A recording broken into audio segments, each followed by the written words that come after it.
Everybody, welcome back to the Sammy Hagar deep dive on Tim's Vinyl Confessions. We're moving our way through the 80s, and I've got a very special guest this time to co-host. You know him from the Contrarians. You've seen him on a variety of shows. I can't even list them all. I'll get him to tell you all the places he's been. Ladies and gentlemen, Mr. Nick Squire. How are you doing, Nick? Hey, Tim. Thanks for having me. It's great to be here. I'm a big fan of your channel, so this is great. Thank you. So, Nick, you've been on, I've been on the Contrarians with you many times. What other shows can people find you on? I've been on Grant's Rock Warehouse from time to time. I've been on Johnny Metal or John Clauser's channel once or twice, and now yours, and that's about it. I stay in my lane in the Contrarians pretty much. So that's where you'll find me for the most part. But yeah, and I'm off doing other musical things every once in a while. I'm laying low right now, but in years past, I might have been out there even playing some music. But right now, I'm laying low. I've got a show and tell item for you. We're doing HSAS. Yes, so I want to show this to you. And this is a t-shirt purchased at an actual Montrose gig. Look at that. In around 2006. The back is why I really bought it, because it looks like the label of an old 78 record. Matter of fact, it's hard to read the it's hard to read by discerning. Oh, you're good. Yeah, you got good eyes. Discerning audiences everywhere. Rock the Nation. R69 for fun, which is interesting. Yeah. Rock the Nation, Ronnie Montrose, 1947, his date of birth, and made in California. That's so cool. I've never seen. That may have been like the second Montrose shirt I've ever seen before. I saw an interview with Sammy once, and he had a full Paper Money shirt on. Had the Paper Money album. It was a great shirt. Yeah. But that's very, very cool, and it's cool that you got to see Ronnie. And now 2006, he would have had a pretty dynamite backing band. Okay, tell us who was playing with Ronnie that particular show. Yeah, and I'll tell you where it was at. I saw him at a club in Annapolis, Maryland, called the Ram's Head, Annapolis. There's been a Ram's Head in Baltimore, which is a pretty rocking place, although I understand it's now closing down. I've seen many bands there, but his backing band consisted of Ellefson from Megadeth on bass, and Greg Ellefson, right? And Jimmy DeGrasso, Dave Ellefson, and Jimmy DeGrasso on drums. And I know that name. You should. That's right. And on vocals was Keith St. John, who was with Ronnie for many years. And they just tore through the catalog. It was fantastic. Ronnie was just a great showman. He seemed like he was in good spirits that evening. It was just a great time, and it was one of those things you see Ellefson just cranking into. I'm used to him with the Jackson basses, and he had just a Fender Precision plugged into an Ampeg SVT, cranked up. DeGrasso with that big oversized bass drum. It was just so exciting to see them rip through. It was about an hour and a half, hour 45, and they played all the songs you'd want them to play. So it was great. That's awesome. That is so cool. So Montrose, of course, for folks that don't know, that was Sammy Hagar's first recording band. And, currently this deep dive is going through Sammy's solo catalog. Now, the album we're going to talk about, is it a solo album? Is it a group? It's somewhere in between. In my book, Red on Black, Listener's Guide to Sammy Hagar, I consider it to be one of his solo albums. I place it in between Three Lock Box and VOA. It's in the middle of his Geffen career. It is the HSAS album, Through the Fire. HSAS, of course, stands for Sammy Hagar, Neal Schon, Kenny Aaronson, and Michael Shrieve. So a super group of sorts. Of course, Journey was one of the biggest bands in the world at this time. So, Neal, Bay Area guy, probably, known Sammy for years. You can see there's some black and white footage from Winterland on YouTube of Neal jamming with Sammy, like circa 77, I want to say. Kenny Aaronson played with Billy Squire. He was in that band Dust with where You've Got a Kiss shirt on with Richie Wise, one of the producers of the first Kiss album. And of course, Michael Shrieve played in Santana along with Neal. And the premise behind this album is that these musicians got together, did a quick tour, November 9th to 21st, 1983, played a whole bunch of new, never heard before songs to a live audience, went back to Fantasy Studios, mixed the thing down, and it came out in early 84 as this album, Through the Fire.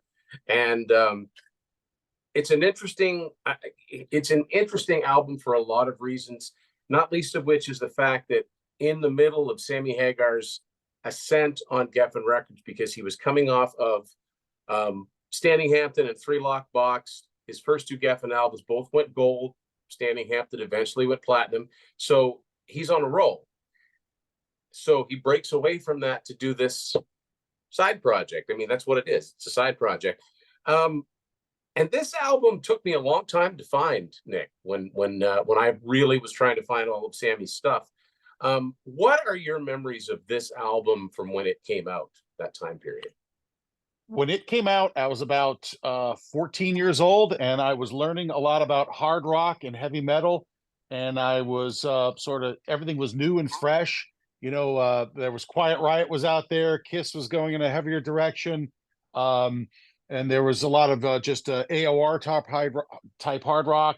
And when this album came out, it got a lot of airplay on our local classic rock, which was also the new modern rock station at the time. I grew up in northeastern PA, same area where our fellow contrarian John the Music Nut grew up, and he and I both listened to music from the same radio station, and it informed us well, Rock 107. And they immediately jumped on this album and played regularly Wider Shade of Pale, which was out there for the radio market, and also the Top of the Rock song. So I got to hear both songs almost at the same time, and I immediately liked it. To me, it was like a bridge between the metal that I was listening to and hair metal and sort of the hard rock that had been out there. So I like this album. It sort of gave me a lot. I knew the song Wider Shade of Pale by Procol Harum. I like this version of it, and I thought it was I'm a fan of covers anyway, but I just immediately gravitated to this album. The thing that was great about it was for about a month, 6 weeks, this album was in heavy rotation. We did not get the single that was put out, "Missing You." That was not something that we heard. But the other two tracks were out there. I had been reading about the band, like in Circus and or Hit Parader, so I was aware of them. I knew they were considered a super group. I knew a bit about Sammy Hagar. I knew a bit about Neal Schon. I knew a little bit about Shrieve. Didn't know anything about Aaronson. But it was sort of it was an important album for that brief period of time, and then it disappeared. Yeah. I didn't buy the album. I had seen it in the stores. I didn't get it. They weren't touring. They didn't come into our area. They weren't being mentioned. So they were on the radio radar. It was one of those first bands that I remember that radio was informed me about them. And of course, I read about them in magazines, but then they were gone. I did purchase the album, but it was, years later, but I had always had a fondness for it. And, and trying to be as educated as I can about hard rock and metal and that kind of thing, I thought this was an important album to have in my collection. And I'm glad I did, because I like the album. But that's how I got to know the thing. It was through radio, and it was just there, like a shooting star, real fast in the night. Yeah, it kind of reminds me, we talked about Jimmy DeGrasso really briefly. Of course, everybody knows I'm a huge Y&T fan. That's really how it was with Y&T. I happened to catch a video the one time that it was on Much Music, and I became a huge fan, but not everybody caught it. And so this was, it was like a blip on the radar. This album didn't certify. It went out of print for many, many years. And I don't think it came back out on CD till 97 when I actually found the thing on CD. And I think that there's a lot of reasons for that, because how much resources were Geffen going to invest in this guy who's, they're trying to establish him as a solo artist, and he's finally starting to make some tracks. So I think that I'm going to say the powers that be pulled the plug on this pretty quickly. I mean, there's always that chance that it could have been a freak hit, and then, the record company would pat themselves on the back and said, "Aren't we clever?" But, as we know, this was the first of two albums that Sammy would put out in 1984.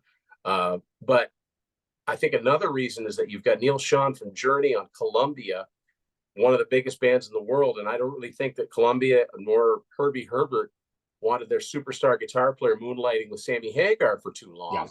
So I don't think this was destined to be to be something with any longevity. I don't think there was ever any plan for a follow-up. I don't think. But what we're left with is, in some ways, a really fascinating album, because stylistically, yes, I would call it hard rock. As a matter of fact, pound for pound, decibel for decibel, it's probably heavier than all of Sammy's Geffen albums. It's probably heavier than the heaviest songs on, say, Free Lockbox, or certainly on VOA. But there's an interesting mix on here, and I want to go through this track by track with you. So the first song, you already mentioned it, Top of the Rock. To me, this is probably the most. This song is like There's Only One Way to Rock, or this is an anthem. This is it's like Rock and Roll Weekend. This is a Sammy Hagar rock anthem. It's got a great riff from Neal, and it's a fantastic song, and it's a perfect opener. And I can see why radio gravitated towards it. What I don't understand is that I don't think that Sammy himself ever played much of this album in concert. I could be wrong about that. Someone out there can correct me on that, but it's almost like he himself forgot it existed for a while. But Top of the Rock, what a great song. Yep. Yeah. That hit me immediately, and the riff is undeniable. And it's a great way to not only open an album, but introduce a band too. That and the double barrel shot with the Whiter Shade of Pale. So I agree with you. It's up there with the heaviest, rockinest things he's ever done. So yeah, absolutely. And it's good. He sings it with attitude, and this song wouldn't have sounded all that out of place, I think, on one of his other albums of the time period. Next up is a song that, you and I talked about this on an episode of The Contrarians. We talked about Through the Fire as a Dark Horse album.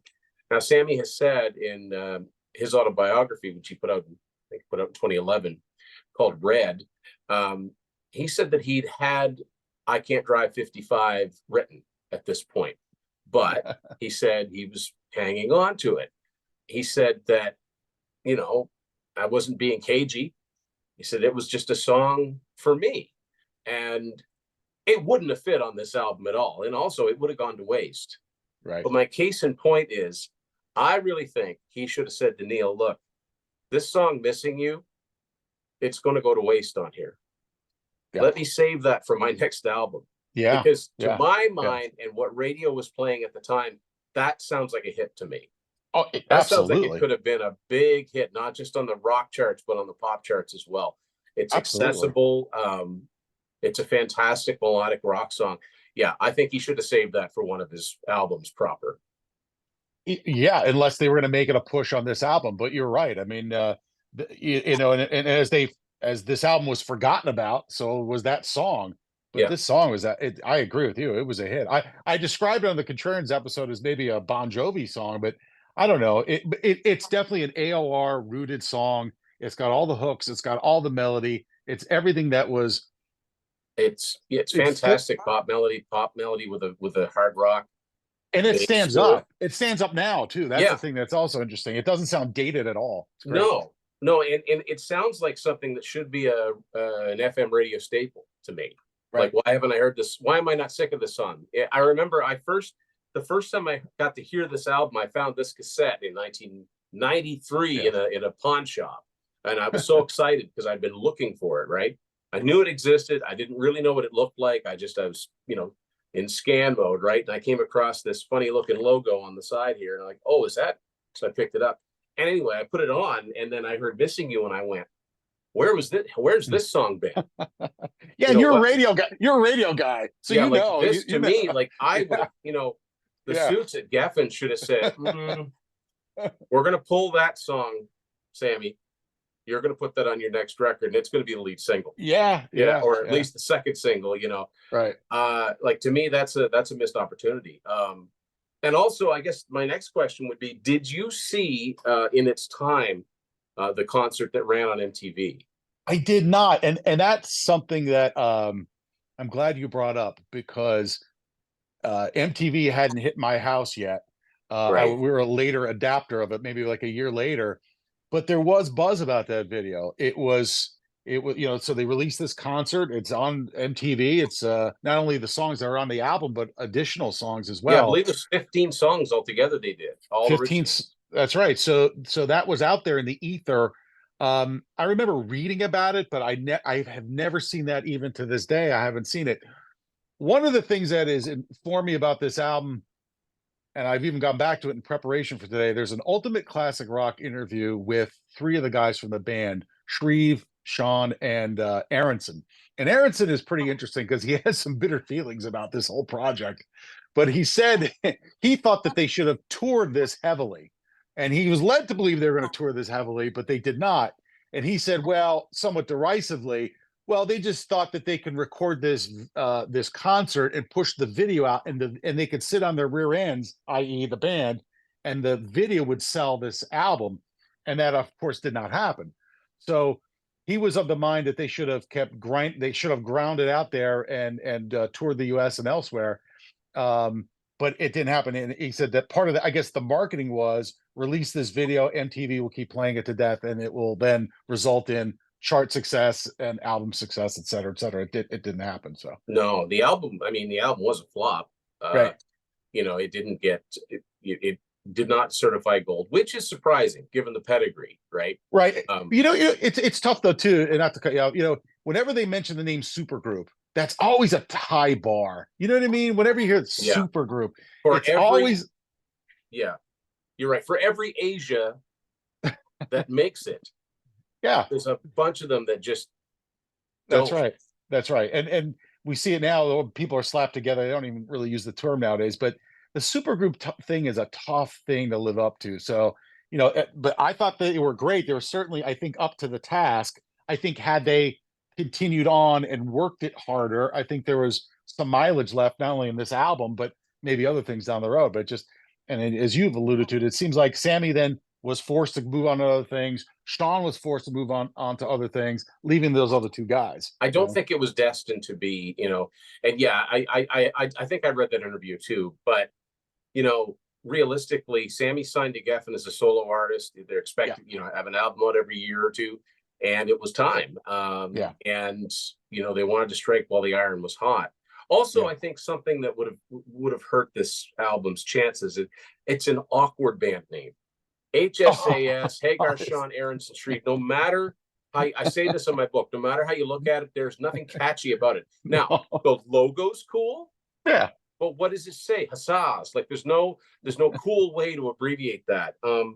It's just and the other thing, it's not like Crosby, Stills, Nash and Young, where you automatically know who each of those people are. Right. Hagar, well, that's got to be Sammy Hagar. Schon, is that the guy from Journey? I don't know who those other guys are. You know what I mean? Like it's not like it was, Emerson, Lake. The star power just wasn't there, right? Exactly. So I think they would have had, an issue there too. But yeah, Missing You could have been a hit.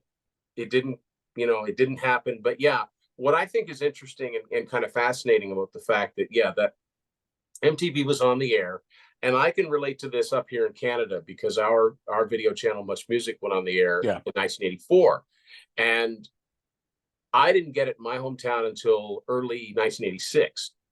But just knowing that somewhere people were seeing music videos 24 hours a day, just knowing it was up there, like you said, in the ether, that meant something. It's like, holy cow, there's a whole other universe out there that's just waiting. Stuff I'm not hearing on the radio.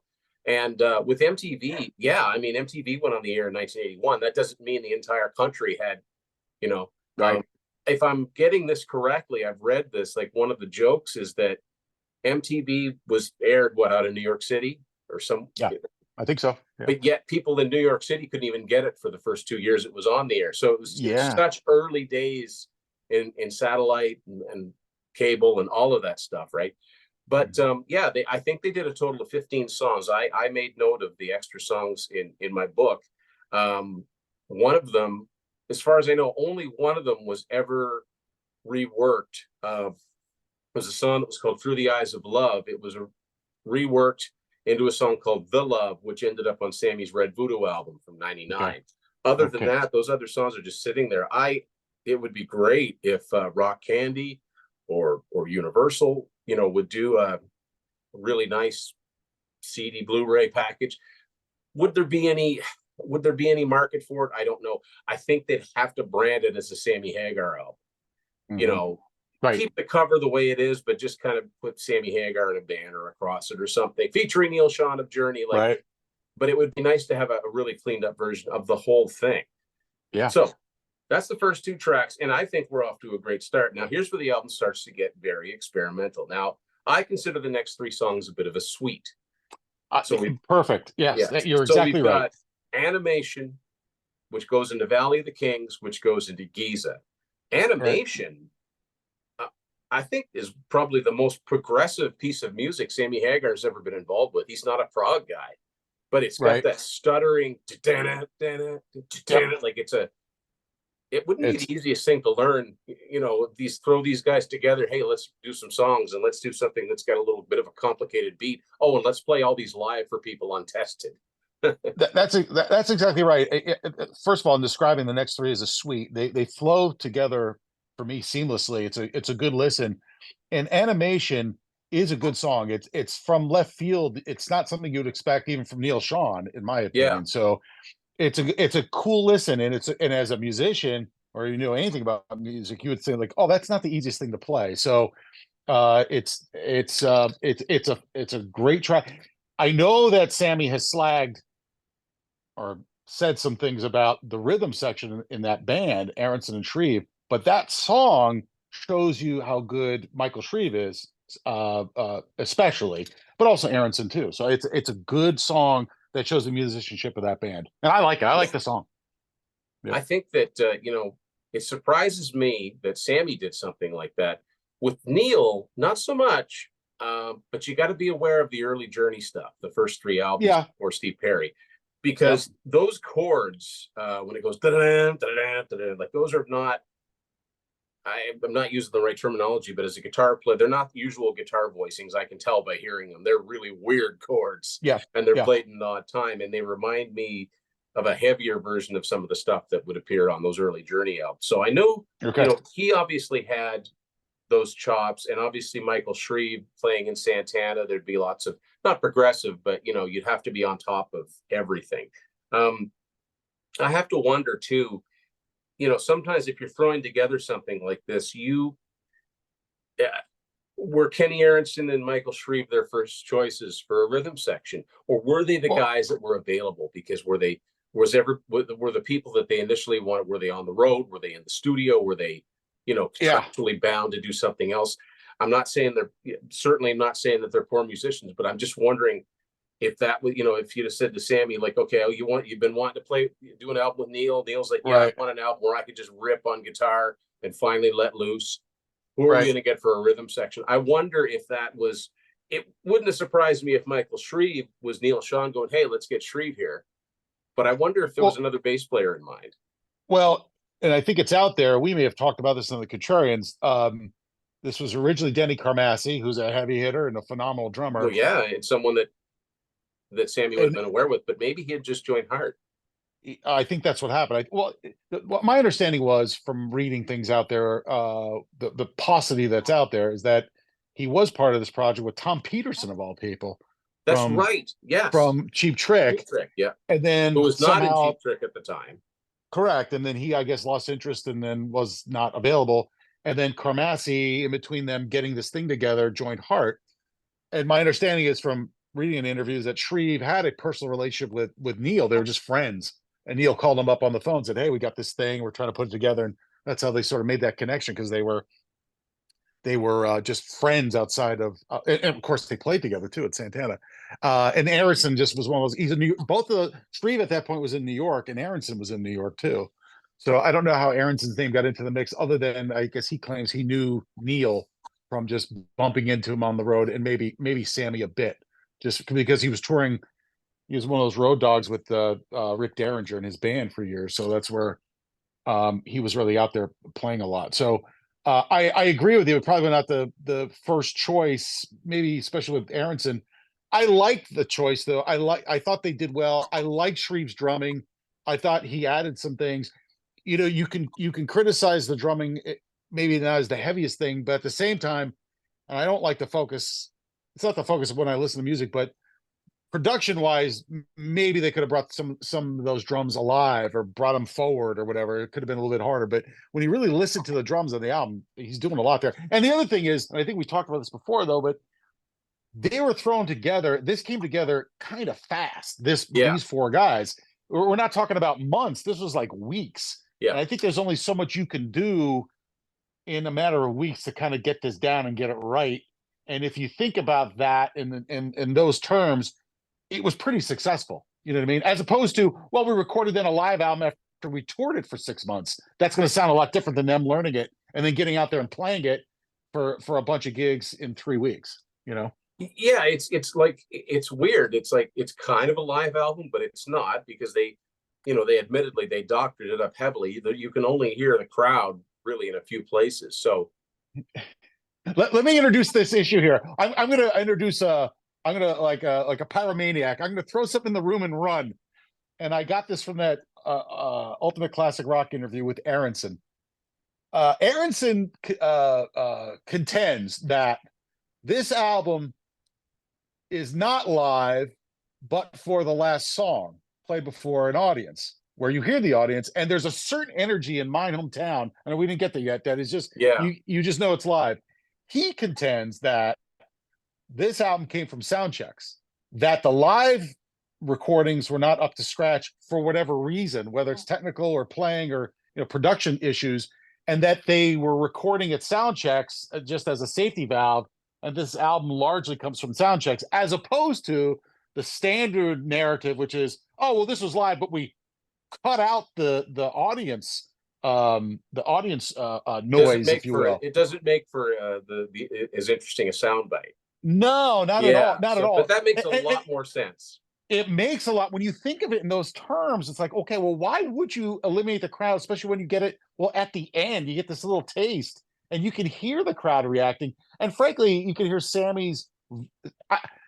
I hear in Sammy's vocal approach, it's a very live sounding vocal approach. To his credit, it sounds fantastic. Whereas the rest of the album is technically great, but it doesn't have that truly live approach, in my opinion. Well, so, for one thing, who's doing the background vocals? It sounds like Sammy multi-tracked, especially on "Missing You" and "Whiter Shade of Pale." Like, that sounds like the way he would multi-track his vocals on any other album. Yes, absolutely. You could add that to an existing recording, but you're right. I mean, if they're recording live, you could have sections where, oh, well, this whole verse, the bass drops out, or that's right, there was a mistake here or something. But it's still an interesting experiment to go out with a bunch. It's not like he said to the guys, learn these songs. It's like, we're all going to learn these songs because Neal and I just wrote them. It's an interesting experiment. I'm glad that it exists. I'm glad it's there for us to talk about, and I think it's quite good. So now, so now we get to side two, which the only officially released single. It peaked at all of 94 on the Billboard Hot 100. Is their cover of "Whiter Shade of Pale." Yeah, that's great. Yeah, this picture sleeve single, not the easiest thing to find. Another thing about Kenny Aaronson, I mean, he's got such a different look. He looks like dude from the Stray Cats, right? Absolutely, I know. Yeah, he is a bit out of step with the rest of the band, but yeah. But at the time, it was sort of a look. But yes, yeah. So "Whiter Shade of Pale," of course, covered the Procol Harum classic. They totally give it the power ballad treatment, the 80s power ballad treatment. I think it works. I think Sammy sings it very, very well. It's an odd choice, though, and I have to think it was a record label choice, saying, "Look, you got to do a cover song." But my argument that I make is that, who did they think of the age group that is likely to pick up this album? A, knows this song, and B, likes hard rock at the same time.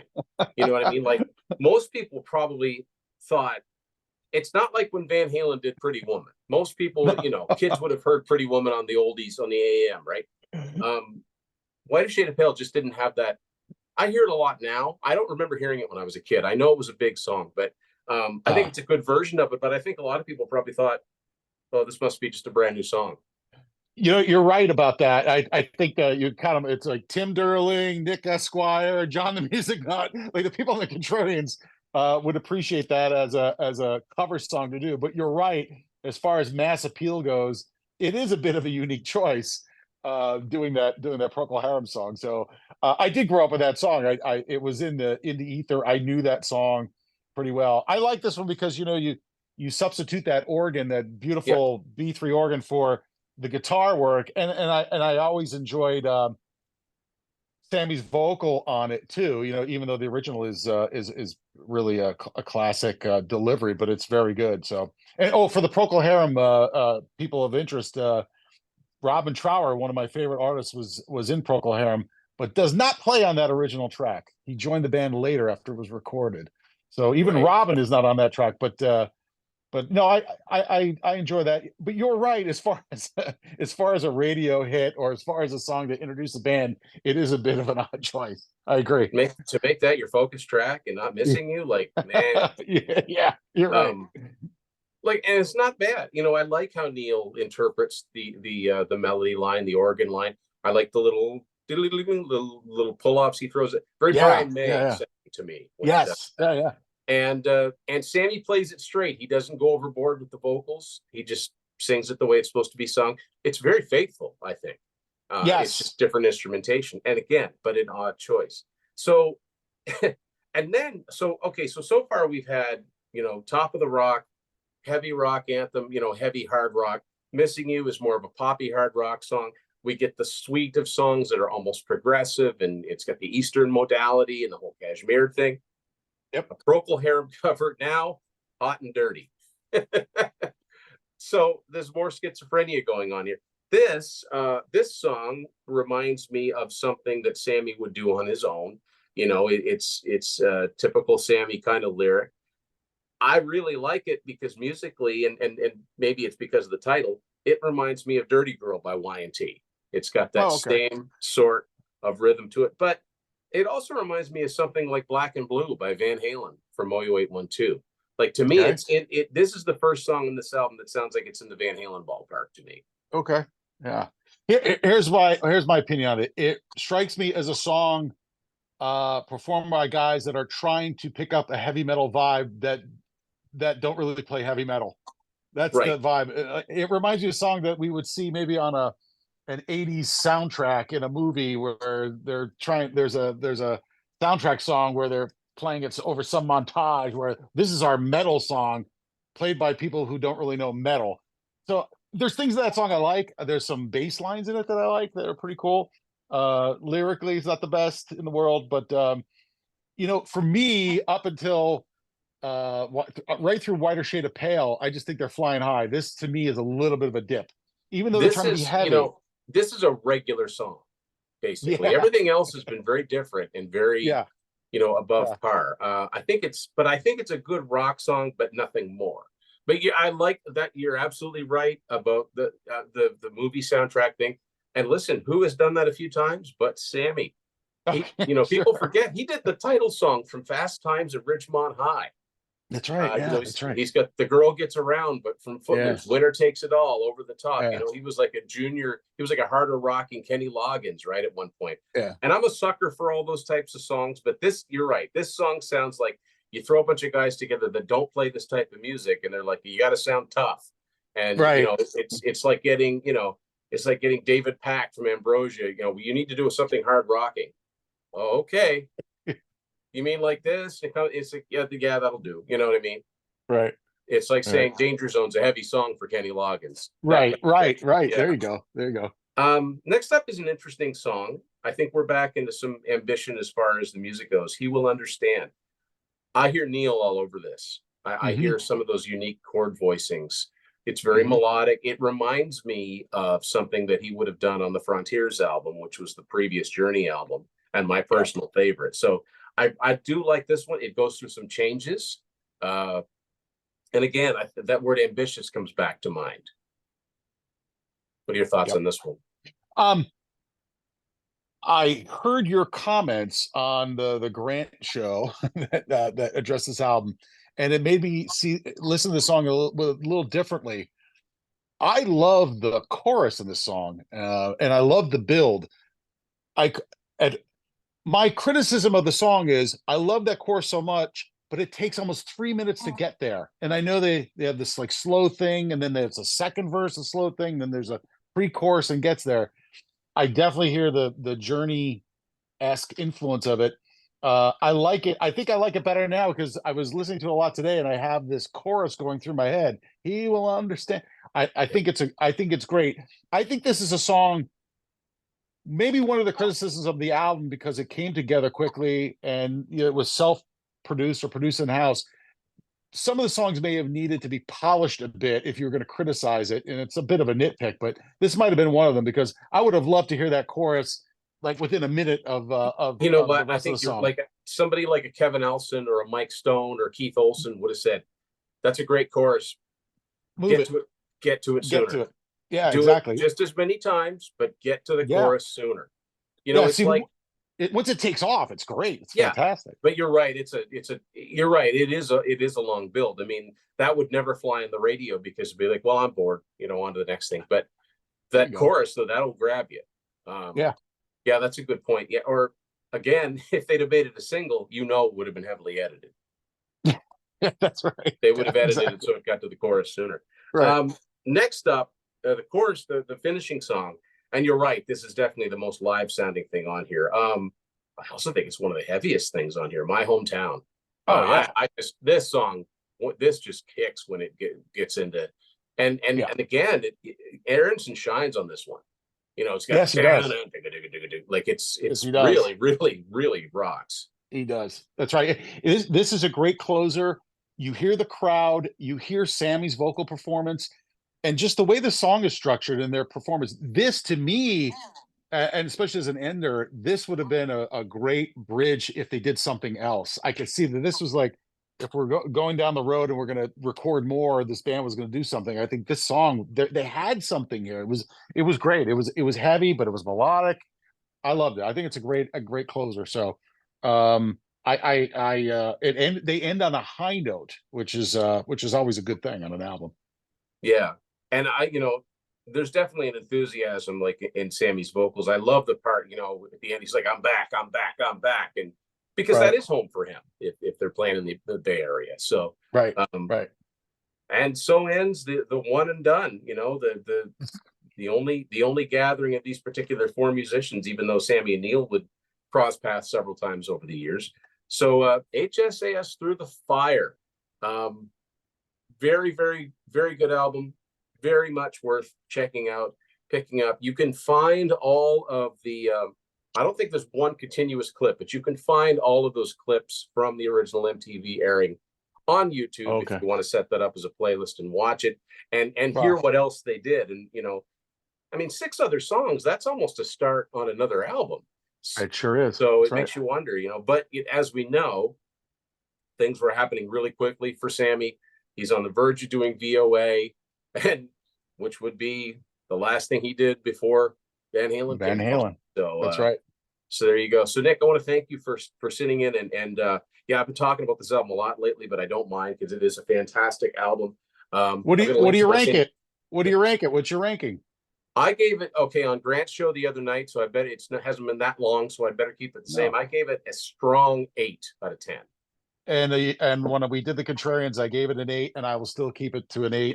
Yeah, I think this album, if you're a younger person getting into this kind of music, this is an important album to listen to. It's a very good album to learn about not only these four individual artists, but that time period, that time in around 84. And I think if you're an older person and you forgot about it, go back and get it. Go back and listen to it. It's definitely worth certainly a listen, and if not a purchase. That's how I view this album. I think yeah, you know what? If they were continuing, if it was forgotten about by rock radio and everywhere else, if it hadn't been, we would still hear several of these tracks on rock yeah. radio, but it's been forgotten about And for I all have those to think reasons. if Geffen pushed this album, they would have at least had a gold record out of it because Sammy was coming off of 2 gold records. He was just a year away from a platinum album.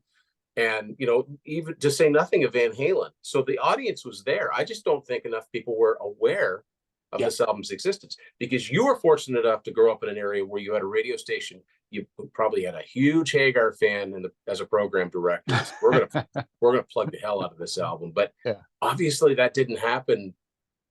It happened in pockets. It was that wonderful exactly, time when you could choose what you wanted to play. Let's not even go exactly. there. So Yeah, right, right. So there you go. Nick Esquire, ladies and gentlemen. You will see him on Contrarians and Grant's Rock Warehouse. Johnny Metal, you will see him all over the place, and you'll probably see him on here again too.